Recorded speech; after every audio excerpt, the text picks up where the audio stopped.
U Njemačkoj radim kao medicinsko osoblje i samim tim nisam u mogućnosti obavljati namaz u vrijeme kako su propisani. Pa me zanima da li smijem spajati namaze kada završim sa poslom.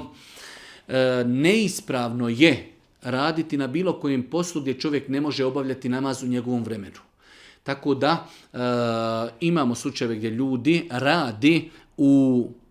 kao medicinsko osoblje i izbori se za svoje pravo u toj nekoj pauzi 5 ili 10 minuta da odu, u većini slučajeva to je pitanje podni namaz, ali nekada ljudi radi u različitim smjenama i može biti i neki drugi namaz u pitanju, ali je bitno da čovjek se izbori za to svoje pravo, da kaže ja sam musliman, treba mi 10 minuta, da ode negdje u neku kancelariju ili neki hodnik gdje ga niko ne vidi, prostri sebi svoju pastekiju ili neki karton ili ne treba ništa ni prosti ako je čist hodnik i tu klanja samo farze, tako da neispravno je raditi na poslu gdje se ne može redovno obavljati namaz u namaskom vremenu. Znači namaz se mora klanjati u namaskom vremenu.